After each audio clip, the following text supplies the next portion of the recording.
Viral di media sosial, seorang guru wanita asal Jakarta penuh emosi menarik paksa hijab seorang siswi Muslim SMA. Debat sengit pun terjadi antara keduanya dengan taruhan siapa yang kalah harus pindah agama. Perdebatan panas ini berlanjut hingga guru itu akhirnya dipermalukan di depan umum. Sebelum lanjut ke ceritanya, jangan lupa subscribe, like dan share channel ini, karena dukungan kecil dari sahabat sekalian sangat bermanfaat besar untuk perkembangan channel ini. Di sebuah kelas SMA di Jakarta, suasana tiba-tiba berubah dari keheningan belajar menjadi medan pertempuran ideologi. Citra, seorang siswi kelas 11 yang dikenal dengan sikapnya yang tenang namun penuh percaya diri, sedang asik menulis catatan pelajaran ketika sesuatu yang tak terduga terjadi. Guru bahasa Inggrisnya, Bu Maria, seorang wanita Kristen paruh baya yang kerap memprotes penampilan siswa-siswi beragama Islam di sekolah tersebut, mendekati meja Citra dengan langkah-langkah cepat dan gerakan tangan. Dengan nada suara yang tinggi dan penuh emosi, Bu Maria menarik hijab Citra tanpa peringatan apapun. "Kenapa kamu selalu memakai ini? Apakah kamu tidak merasa bahwa ini membuatmu tampak seperti orang yang tertindas?" ucap Bu Maria sambil menatap Citra dengan pandangan skeptis dan penuh tantangan. Citra terkejut oleh perlakuan tersebut. Pipinya memerah karena malu, namun ia juga merasa sangat marah. Tangannya gemetar saat ia mencoba menarik kembali hijabnya yang telah dilepas paksa oleh Bu Maria. Seluruh murid dalam kelas terdiam. Beberapa di antaranya menahan nafas takut akan reaksi Citra. Namun, Citra tidak menunjukkan rasa takut. Ia bangkit dari kursinya, matanya menyala dengan api kemarahan yang tersembunyi di balik kedamaian hatinya. "Saya tidak tertindas, Bu," kata Citra dengan nada yang tegas namun tetap sopan. "Saya memilih sendiri untuk mengenakan ini. Ini adalah simbol keyakinan saya, bukan simbol penindasan." Suaranya bergema di seluruh ruangan, memberikan kesan bahwa ia siap melawan setiap argumen yang mungkin dilontarkan oleh Bu Maria. Sementara itu, Bu Maria tampak ragu sejenak namun kemudian wajahnya kembali dingin dan penuh tekanan. Pertemuan mata mereka menjadi awal dari sebuah konfrontasi yang tidak hanya menyangkut agama, tetapi juga martabat manusia dan hak atas pilihan individu. Setelah beberapa detik hening yang dipenuhi ketegangan, Bu Maria akhirnya membuka mulutnya kembali. "Jika kamu begitu yakin tentang keyakinanmu, kenapa tidak kita adu argumen?" katanya dengan nada yang penuh provokasi. "Kalau kamu bisa membuktikan bahwa ajaran Islam lebih benar daripada ajaran Kristen, aku akan mengakui kesalahanku. Namun jika kamu kalah, kamu harus bersedia pindah agama." Kata-kata Bu Maria itu seolah-olah bom waktu yang meledak di tengah kelas. Para siswa yang tadinya hanya diam, kini mulai bergumam kecil satu sama lain. Beberapa di antaranya terlihat khawatir, sementara yang lainnya tampak terkejut karena tidak menyangka bahwa situasi akan berkembang sejauh ini. Citra menatap Bu Maria dengan serius, matanya yang hitam legam penuh tekad. Meskipun ia sadar bahwa tantangan ini jauh lebih besar daripada sekedar debat biasa. "Baiklah, Bu," jawab Citra dengan suara yang mantap. "Namun jika Anda kalah, Anda juga harus siap menerima konsekuensinya. Anda harus bersedia belajar lebih banyak tentang Islam dan mempertimbangkan untuk masuk ke agama ini." Bu Maria tersenyum sinis, seolah-olah dia meremehkan kemampuan seorang anak SMA untuk mengalahkannya dalam sebuah diskusi filosofis tentang agama. "Kita lihat saja nanti," katanya dengan nada acuh tak acuh, meskipun ada kilatan kecurigaan di matanya. Detik-detik berikutnya terasa seperti seabad bagi para siswa yang menyaksikan. Mereka tahu bahwa ini bukan hanya soal debat, tetapi juga soal harga diri dan identitas. Citra merasa tanggung jawab besar di pundaknya, tetapi ia juga yakin bahwa Al-Quran dan logika yang ia pelajari sejak kecil akan menjadi senjata terbaiknya dalam situasi ini. Bu Maria memulai dengan pertanyaan yang tampaknya sederhana namun memiliki bobot yang berat. "Apa bukti bahwa Tuhan umat Islam itu ada? Jika ada, bisakah kamu tunjukkan kepada saya sekarang?" Tanyanya dengan nada penuh tantangan. Para siswa di sekitarnya mulai berbisik-bisik. Beberapa di antaranya merasa cemas atas kemampuan Citra untuk menjawab pertanyaan tersebut. Bagaimana mungkin seseorang dapat membuktikan keberadaan Tuhan secara fisik atau visual? Citra diam sejenak, mengumpulkan pikiran dan memastikan bahwa jawabannya akan kuat dan logis. Kemudian ia mulai berbicara dengan nada yang penuh keyakinan. "Bu, Tuhan tidak dapat ditunjukkan secara fisik karena Dia adalah Maha Kuasa yang tidak dapat dipahami sepenuhnya oleh indera manusia. Namun, alam semesta ini adalah bukti keberadaannya. Di dalam Al-Quran, Allah berfirman dalam surat An-Nahl ayat 79, "Dan di langit itulah rezkimu dan apa yang kamu janjikan hari kiamat." Alam semesta ini diciptakan dengan begitu sempurna, mulai dari sistem tata surya hingga ekosistem bumi. Semuanya menunjukkan bahwa ada pencipta yang maha agung di balik semuanya. Ia melanjutkan dengan contoh-contoh konkret dari kehidupan sehari-hari. Apakah Anda pernah melihat burung yang terbang bebas di angkasa tanpa alat bantu? Atau apakah Anda pernah memperhatikan bagaimana tubuh manusia memiliki sistem yang begitu kompleks, namun saling berfungsi dengan baik? Semua ini adalah tanda-tanda keberadaan Tuhan. Bahkan dalam surat Yunus ayat 41 disebutkan, "Maka katakanlah, perhatikanlah apa yang ada di langit dan di bumi." Bu Maria tampak terkejut oleh jawaban Citra. Wajahnya yang tadinya penuh percaya diri mulai menunjukkan keraguan.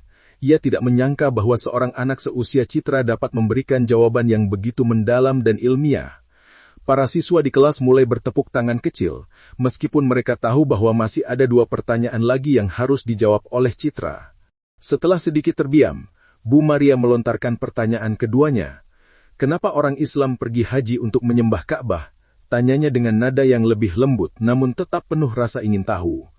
Pertanyaan ini membuat beberapa siswa di kelas menatap Citra dengan rasa penasaran yang sama.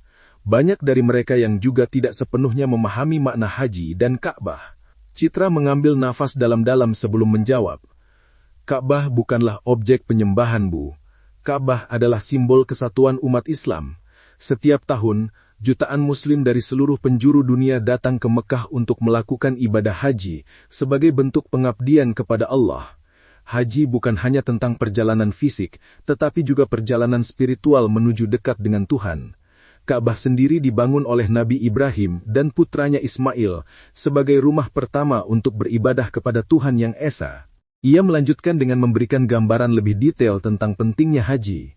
Dalam Al-Quran, Allah berfirman dalam surat Ali Imran ayat 96, "Pada hari itu engkau melihat manusia berdiri tegak-tegak, tiap-tiap kaum berpisah-pisah.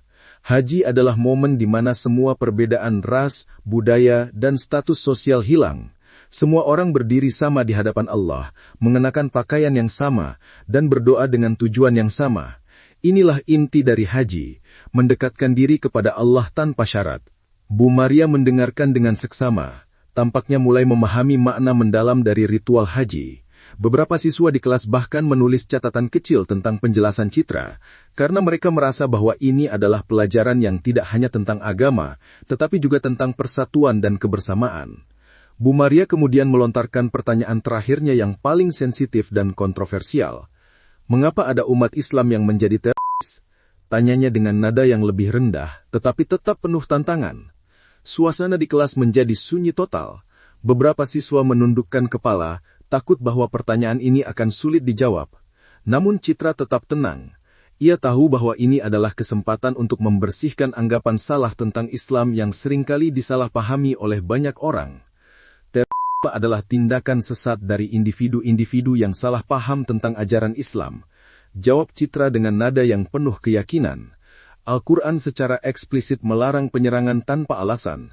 Dalam surat Al-Ma'idah ayat 32, disebutkan, "Barang siapa menyerang seorang manusia yang tidak karena menyerang orang lain, atau karena membuat kerusakan di bumi, maka hal itu bagaikan ia telah menyerang semua manusia.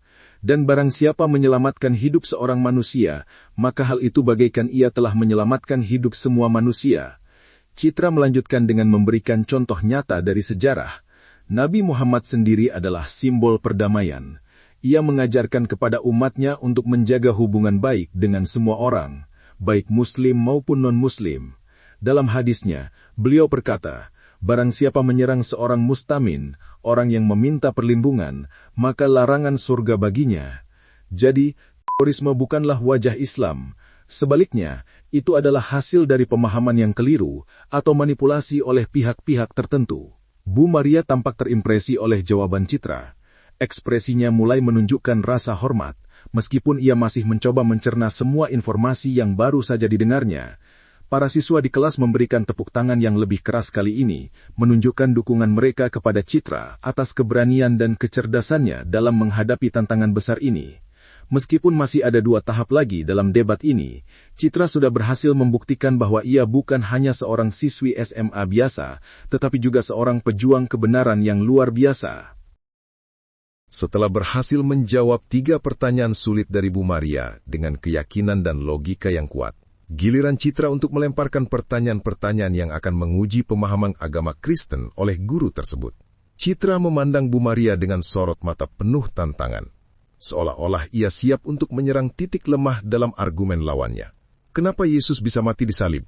Siapa yang menyalibnya? Tanya Citra dengan suara yang mantap namun tetap sopan. Bu Maria tampak terkejut. Ia tidak menyangka bahwa Citra akan langsung melontarkan pertanyaan yang begitu mendalam dan fundamental tentang kepercayaan Kristen. Wajahnya berubah menjadi pucat saat ia mencoba merespons. Itu adalah bagian dari rencana Tuhan untuk menebus dosa manusia. Jawabnya setelah beberapa detik hening. Namun Citra tidak puas dengan jawaban itu. Dengan nada yang lebih tegas, ia melanjutkan. Jika Tuhan mampu melakukan segala hal, kenapa dia tidak menyelamatkan Yesus dari salib? Bukankah ini bertentangan dengan konsep kekuasaan absolut Tuhan? Para siswa di kelas mulai bergumam kecil, takut bahwa situasi akan semakin tegang.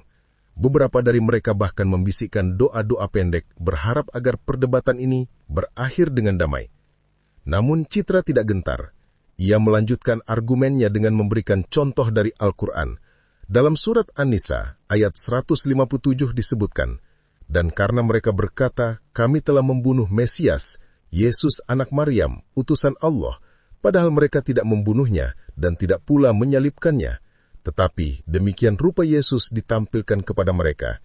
Ini menunjukkan bahwa narasi salib adalah interpretasi yang salah atau mungkin hasil manipulasi sejarah. Bu Maria kini tampak goyah. Matanya bergerak cepat mencari kata-kata yang tepat untuk melawan argumen Citra. Namun semakin lama ia berpikir, semakin jelas bahwa ia kesulitan menemukan jawaban yang logis. Sementara itu para siswa mulai memberikan tepuk tangan kecil, menunjukkan dukungan mereka kepada Citra atas kemampuan berargumennya yang luar biasa. Atmosfer di kelas semakin memanas, tetapi Citra tetap tenang seperti seorang pejuang spiritual yang sudah mempersiapkan dirinya untuk momen ini. Setelah menunggu beberapa saat untuk memastikan bahwa Bu Maria benar-benar tidak memiliki jawaban yang memadai untuk pertanyaan pertama, Citra melontarkan pertanyaan keduanya. Apakah Yesus pernah mengklaim bahwa dirinya Tuhan? Tanya dengan nada yang lebih rendah namun tetap penuh tekanan. Suara Citra bergema di seluruh ruangan membuat semua orang di kelas menahan napas. Bu Maria mulai ragu. Ia mencoba merespons dengan mengatakan itu adalah interpretasi teologi. Namun, Citra segera mematahkan argumennya. Dalam Injil sendiri, Yesus tidak pernah secara eksplisit mengatakan bahwa dia adalah Tuhan. Sebaliknya, dia mengaku sebagai hamba Tuhan dan utusannya. Dalam Markus 10:18, Yesus berkata, "Mengapa kamu menyebut aku baik? Tidak ada yang baik selain satu, yaitu Allah." Ini jelas-jelas menunjukkan bahwa Yesus tidak menganggap dirinya sebagai Tuhan, melainkan sebagai manusia biasa yang diberi misi khusus oleh Tuhan. Citra melanjutkan dengan memberikan lebih banyak referensi dari kitab-kitab suci. Selain itu, dalam Lukas 18:1, Yesus juga menegaskan bahwa hanya Allah yang sempurna dan layak disembah. Jadi, bagaimana mungkin kita menganggap Yesus sebagai Tuhan jika dia sendiri tidak pernah mengklaim hal itu? Para siswa di kelas mulai tertawa kecil, terkesan oleh kecerdasan Citra dalam menggunakan sumber-sumber kitab suci Kristen untuk menantang keyakinan Bu Maria. Bu Maria tampak semakin bingung. Wajahnya memerah, bukan karena marah, tetapi karena frustrasi atas ketidakmampuannya untuk menemukan jawaban yang memadai. Ia mencoba berbicara lagi, tetapi suaranya terdengar lemah dan tidak yakin. Citra tersenyum kecil, seolah-olah ia tahu bahwa ia telah memenangkan perdebatan ini. Para siswa mulai memberikan tepuk tangan yang lebih keras, menunjukkan apresiasi mereka kepada Citra atas kemampuannya untuk mempertahankan keyakinan Islam dengan cara yang elegan dan ilmiah. Ketika suasana di kelas masih dipenuhi tegangan, Citra melontarkan pertanyaan terakhirnya yang paling penting dari semuanya. Jadi Yesus itu Tuhan atau manusia? Tanyanya dengan nada yang penuh tantangan. Pertanyaan ini membuat seluruh kelas terdiam sepenuhnya. Beberapa siswa bahkan menutup telinga mereka dengan tangan, takut bahwa ini adalah pertanyaan yang tidak dapat dijawab oleh Bu Maria. Bu Maria diam sejenak, wajahnya penuh keraguan. Ia mencoba merespons dengan berkata, Yesus adalah Tuhan dalam bentuk manusia, namun Citra segera mematahkan argumennya. Jika Yesus adalah Tuhan, maka mengapa dia harus dilahirkan oleh Maria? Apakah Tuhan butuh ibu untuk dilahirkan? Selain itu, dalam Al-Quran disebutkan bahwa Yesus adalah nabi besar yang dilahirkan tanpa campur tangan seorang suami. Dia adalah manusia biasa yang diberi wahyu oleh Allah, tidak lebih dari itu. Citra melanjutkan dengan memberikan contoh konkret dari ajaran Islam. Dalam surat An-Nisa ayat 171, Allah berfirman, "Wahai kaum Nasrani, janganlah kamu berlebihan dalam agamamu, dan janganlah kamu katakan sesuatu tentang Allah, melainkan yang hak.